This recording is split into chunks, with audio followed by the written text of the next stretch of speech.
रानी तुझी मर्जी तो मना ओए गुल चमन बाजार के बैरान तुम आहे कंदो गुल गुल चमन बाजार के बैरान तुम आहे कंदो गुल चमन बाजार के बैरान तुम आहे कंदो पर ज़मी बंजर के मौला तू कंदो गुलजार कंहिंखे ठाहे कंहिंखे ठाहे तुंहिंजी मर्ज़ी तो मञा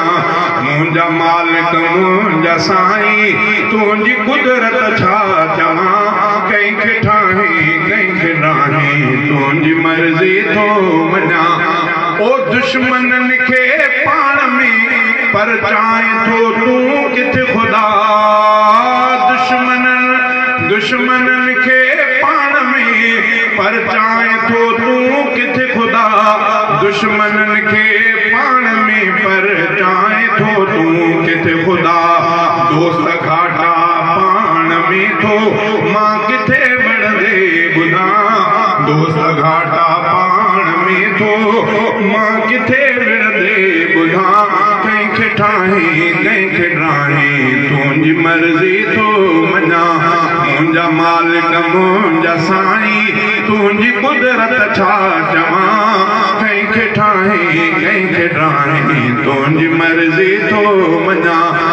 ओ बुत परसन काफ़िरनि हिंदुनि खे ॾेई दौलत पयो बुत परसन काफ़िरनि हिंदुनि खे ॾेई दौलत पयो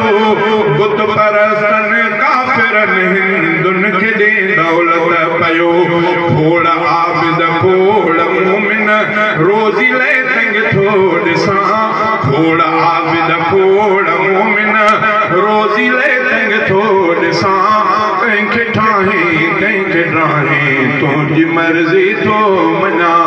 मुंहिंजा मालिक मुंहिंजा साईं तुंहिंजी कुदरत छा चवां कंहिंखे ठाहे कंहिंखे ठाहे तुंहिंजी मर्ज़ी तो मञा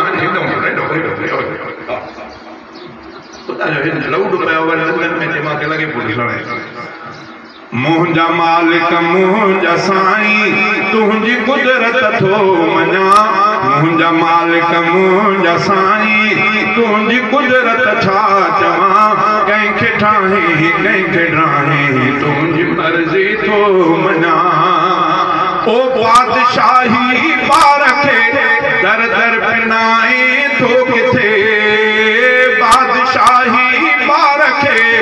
दर दर पिनाए थो किथे बादशाही पार खे दर दर पिनाए थो किथे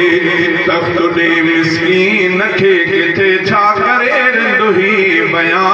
तख़्त ॾे मिस्कीन खे किथे छा करे रिंदुही बयां कंहिंखे ठाहे कंहिंखे ठाहे तुंहिंजी मर्ज़ी तो मञा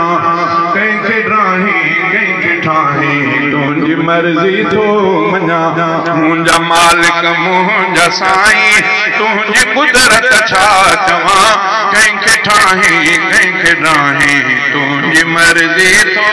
मञा।